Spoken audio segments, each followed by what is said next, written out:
when you start this car and there is no sound, especially because it's a C63. There should be sound. I'm kind of struggling to say, yeah, go out and buy one of these. I miss the emotion of the V8. I do. I just do. Hey guys.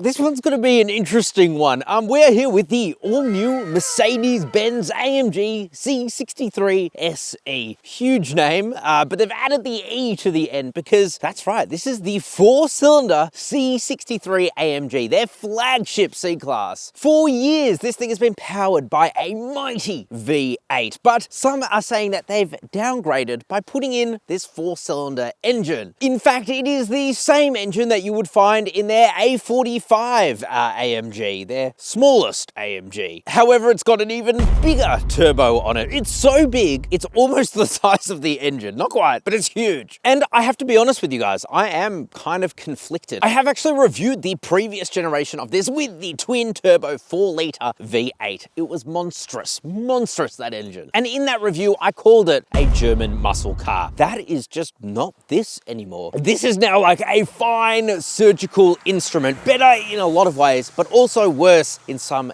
key ways. So today we're going to go for a full review of the new AMG C63 SE, and we're going to see, is it a downgrade over the previous generation? To do that, we're going to check out the exterior, what has changed. We're going to see its really quite compromised practicality, look at its interior, then we're going to go under the bonnet because this thing needs a whole section just to talk about its extremely complicated drivetrain. There's a lot going on. Then we're going to drive this thing, give it so much goddamn sauce, even though the gods are not with me today and it is just raining. And finally, we will end on our final thoughts. Should you be going out, rushing out and buying the new AMG C63 SE, or should you just go for one of its really strong competitors like a BMW M3 or the M3 Touring or the Alfa Romeo Giulia Quadrifoglio, both of which we've reviewed and I'll link them down below as well. So let's get into it. Alrighty guys, let's start with price. And it's not starting off with a good story, to be honest. So you can only get this in one trim, and that is very well equipped to be fair, although missing certain features like a heated steering wheel. But it will set you back 187,900 Australian dollars before on-road costs, which means on the road you're looking at probably over 200 grand for one of these things. That makes it about $20,000 more than a base model, to be fair, rear-wheel drive manual M3, though that sounds pretty cool to me. And only like $4,000 or $5,000 more than a BMW M3 Touring, though that is similarly all-wheel drive like this and has just a lot more practicality to it, as you'll see. But then if you compare it to like an Alfa Romeo Giulia Quadrifoglio, it's something like 40 grand more. And so that makes this thing about 20 grand more expensive than the previous generation of C63. But let's talk about the way that this thing looks, because I think from the front, this is a really gorgeous vehicle. There's no way this will come up behind you and you won't recognize this as a C63. First of all, it's actually quite a lot longer than a regular C-Class. It's 83 millimeters longer and 10 millimeters longer between the wheels. So yeah, it's got a longer wheelbase than a normal C-Class. And obviously it's wider, 76 millimeters wider. And you can tell it's got some fat haunches to it. And even in this relatively tame silver, it looks awesome. So really like these headlights here, got cool daytime running lights, also your turning signals, very bright matrix LED lights there as well. You have the filter back, I can't say that word properly, the AMG badge instead of a normal Mercedes badge, which feels pretty cool, but you do have the normal Mercedes badge here. They're not going to redo that because that is actually your radar for your adaptive cruise control. You have some venting up on top of the bonnet to allow for some extra cooling of the engine. Speaking of, you have these massive ducts here. You've got twin intercoolers. This thing just has one of the largest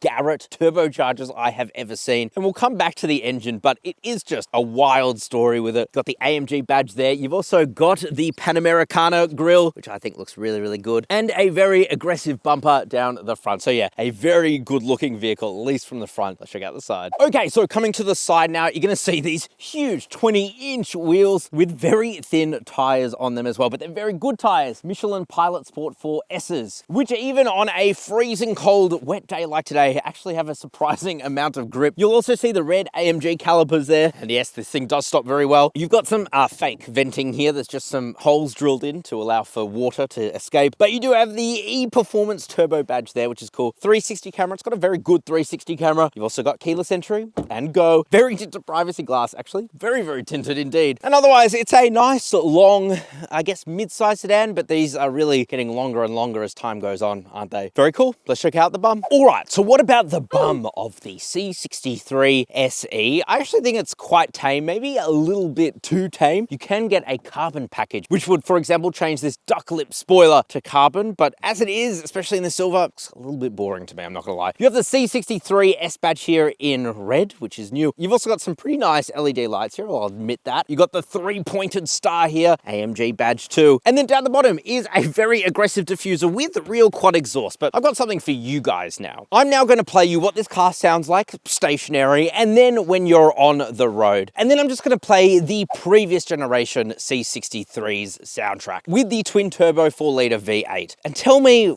what you think.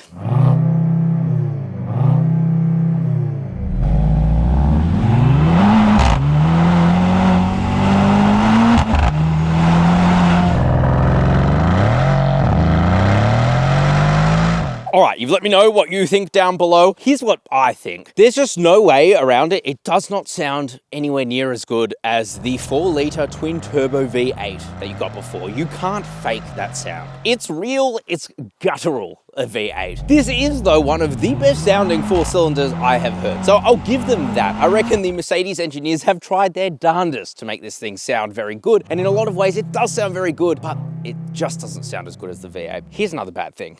Practicality is it's just bad. A regular C-Class sedan 4-door has about 455 litres of boot space. This has 280. And you can see why. There's a culprit. It's the battery pack here in the back. Because this is a combustion engine platform which has been retrofitted to have electric stuff put in it. And so they've done their best here with the packaging. But to be honest, it's just not a good amount of space, especially when you have your charging cable in here as well. It just eats so much of it away. It's very easy to drop the second row though, and you can get longer items in there if you need to. But yeah, the height specifically is just not good. And also they've had to delete the subwoofer just to be able to get a little bit of extra space here in the back. Otherwise it would be even worse. And so as a result, the Burmester sound system, which does come as standard, I could just feel the bass missing. When you're listening to it, the mids and the highs, they sound really good, but it's lacking much depth. And that is because of the deletion of the subwoofer, in my opinion. And I've played around with the EQ settings.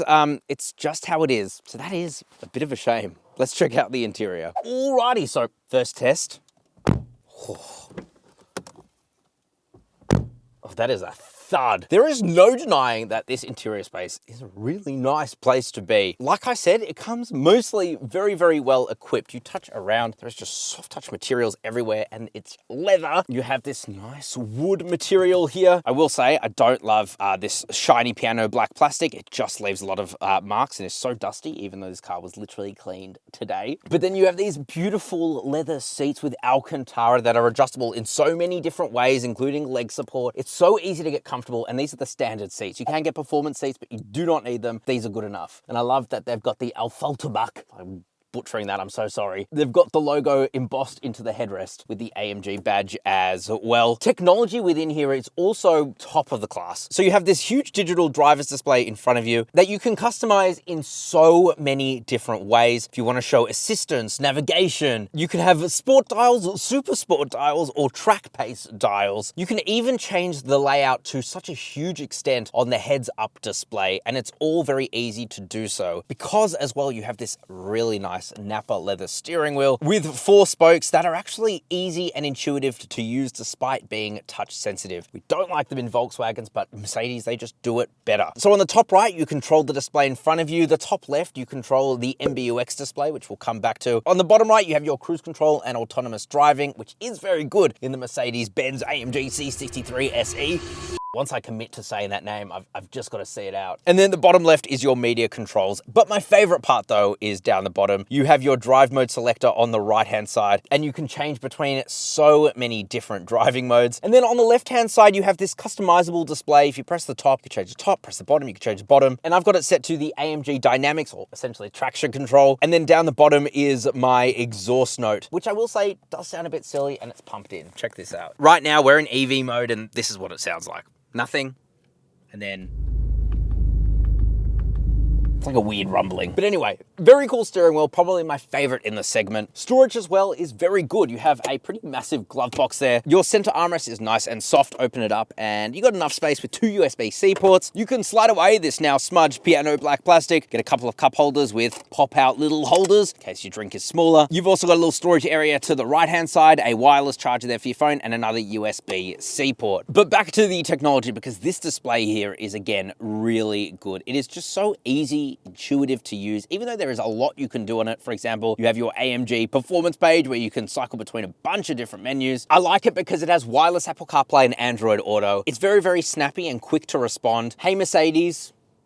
How can I help? Works very well. And you always have your air conditioning controls down the bottom. It never goes away, which I'm thankful for, because otherwise there are no physical buttons for it. There is this row down the bottom, which is all touch capacitive. It's not my favorite thing, to be honest, but you can also access a few different menus there too. I also love the ambient lighting in here because it is just so strong. It looks really, really nice. And like I said, it's just a nice place to be. It feels very, very premium, and it's certainly one of my favorite interiors in the segment, if not my favorite. Way better than a Giulia Quadrifoglio, for example. Another weird thing though is that even though you get heated seats, there's no cooled seats, which is just weird. So when you combine that with a lack of a heated steering wheel, those are like 2 small things that I would have expected, especially at this price point. Anyway, let's check out the back seats. Alrighty, so what about back seats? What's it like? Well, solid thud. Now, I'm 5'11". I've got heaps of legroom. Toe room is not that great. Headroom is also not that great. It's okay, especially when you consider that this is a mid-size sedan. Touch around, you have soft touch materials here, so it's good that quality does not take a hit. Same with these seats, by the way. They just feel so good. Very supportive. Pull down the center armrest,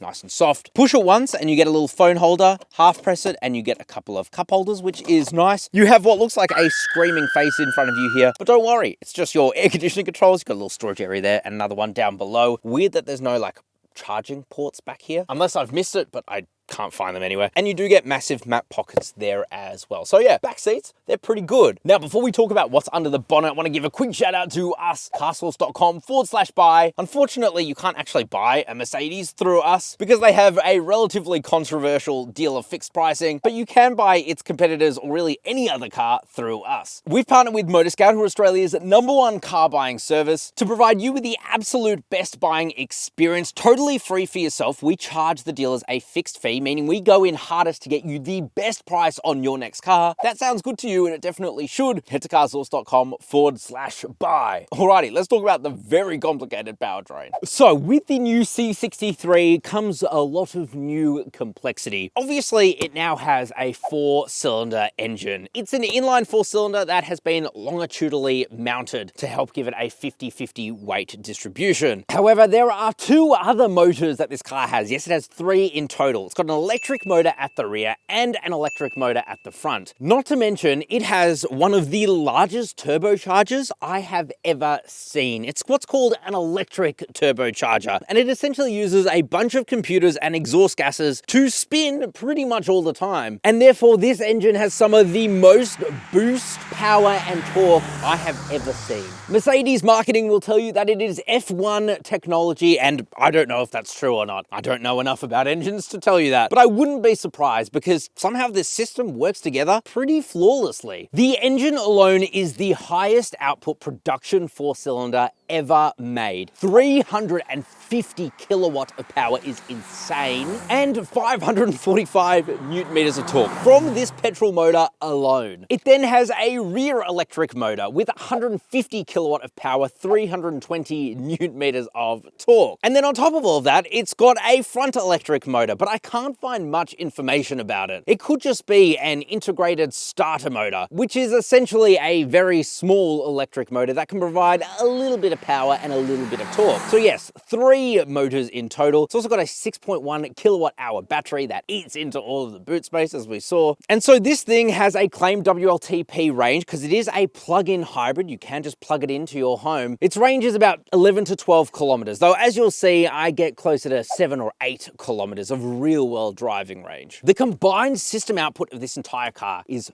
500 kilowatt of power and 1,020 newton meters of torque. Some insane figures there. However, she's fat. She weighs 2,160 kilograms, which is not far off an old Mercedes X-Class, their Ute. So So in theory, this should be a lot faster than a BMW M3 Touring, but in practice, it's just not. And the complexity continues because there's two transmissions in this car. You have a 9-speed multi-clutch automatic transmission for the engine. Apparently it's different from a dual clutch, but again, I don't really understand that. It definitely behaves like a dual clutch. And then you have a 2-speed transmission for the rear electric motor. So all of that is to say it has a ton of power and torque, and also a ton of complexity. And the natural question will be about reliability, and it's a question we cannot answer. We just don't know. Maybe this will be the most reliable system out there because it has electric motors, which are known for reliability, and it does employ the use of those a lot to take strain off the engine. But it also has a 2-liter engine with a turbocharger that looks to be about the same size as it. It's not quite, but it's really big. So there is that element as well, and it's a new car, so time will tell. No one knows. So that's a lot of information, guys. Let's put this thing on the road and see how she performs. Alrighty, guys,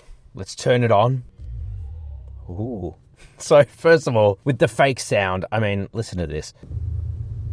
So it is a bit of a surreal experience when you start this car and there is no sound, especially because it's a C63. There should be sound, but there is no sound. You can change that in the settings, how this car starts up, blah, blah, blah, but it's just strange to me, you know? I'm not saying it's necessarily a bad thing, but it certainly lacks emotion, I suppose. So let me change the display here to something a little bit cooler. Ooh, Super Sport. That is pretty cool. So I have been driving this car mainly in B mode, which you can see here, which saves the battery because I wanted to have a little bit of range just to be able to do this and drive off in electric mode only. Oh, and the engine's kicked back on. And that's the thing about this, is that yes, it's a plug-in hybrid. You'll get about 6 to 7 kilometers of range with that plug-in hybrid, but that's it. And so it's almost useless to even charge it up, unless you're doing a small commute or you just want to be EV only, but then why are you buying a C63 for that, you know? It doesn't really make sense to me. So I'm going to go into sport, I'm going to go into race, but I'm going to put the dynamics, because it's a wet day, back into basic. I don't want this car to spit out on me. Let's see what it's like.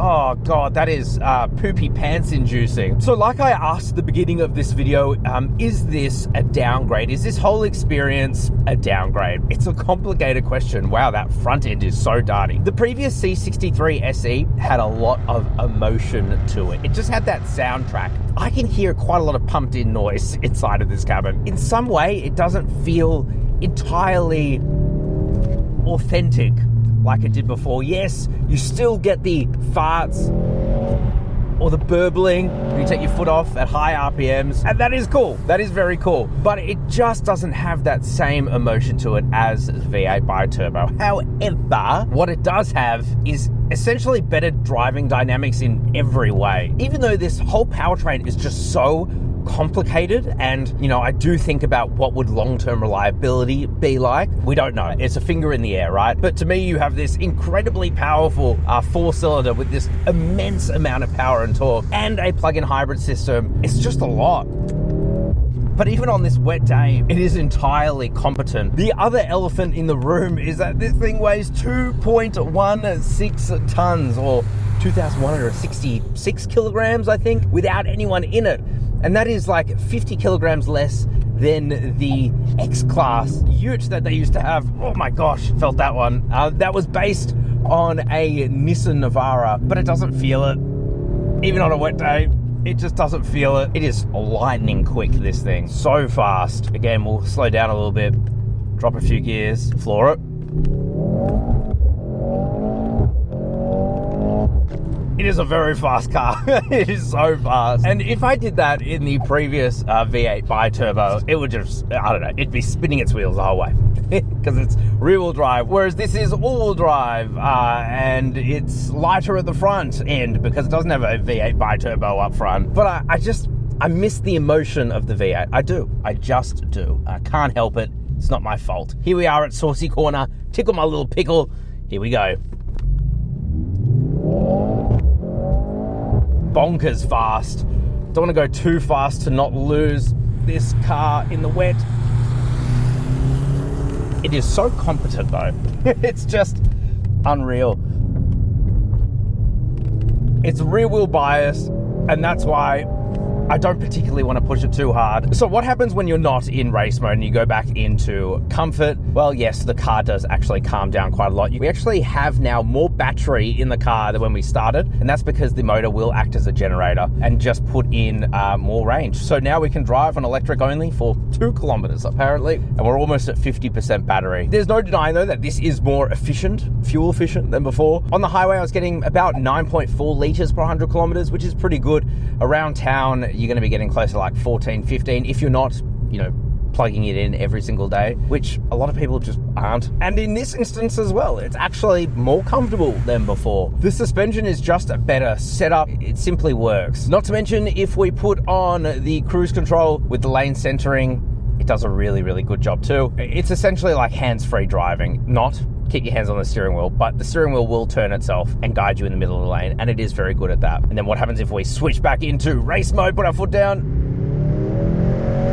Does sound really good. Oh, putting the car back into basic dynamics. I'm not risking it in this car, just not happening. Because it's 200 grand. It's a lot of money. So to summarize the driving experience, yeah, it is better, but it doesn't really put the same smile on my face as the V8 did, simply because the emotions aren't really there. This feels more well-rounded in every way. It just doesn't have that same feel. And perhaps that's not Mercedes' fault, and simply regulations and emissions to reduce all of that. And I get that. We can't all be driving big, dirty, stinking V8s. But it is a shame that the C63 has lost its V8 bi-turbo. There's just no doubt about it. And I kind of just wish that they went 6-cylinder first and then 4-cylinder, so that we could have gotten used to it, so that we didn't have to go straight to the 4-cylinder, because this whole drivetrain is so complicated, and it could work, but perhaps in a few years, and not right now.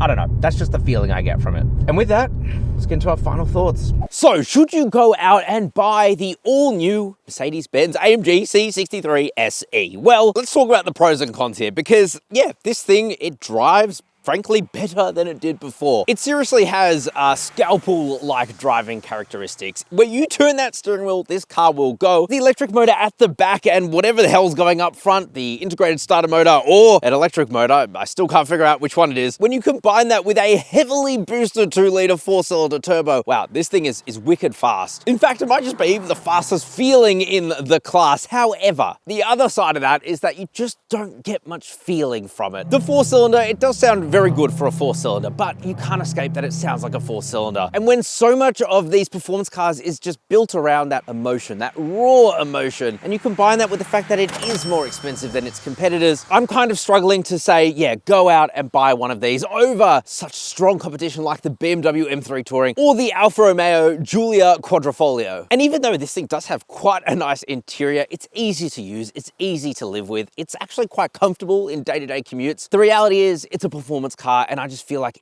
it's lost a little bit of that emotion. Maybe in a few years that'll be fine. But let me know what you guys think down in the comments section below. And of course, if you want to buy, I guess not this, but one of its competitors, head to carsauce.com/buy, and we will help get you the absolute best price on your next very cool car, whatever that is. All right, ciao for now.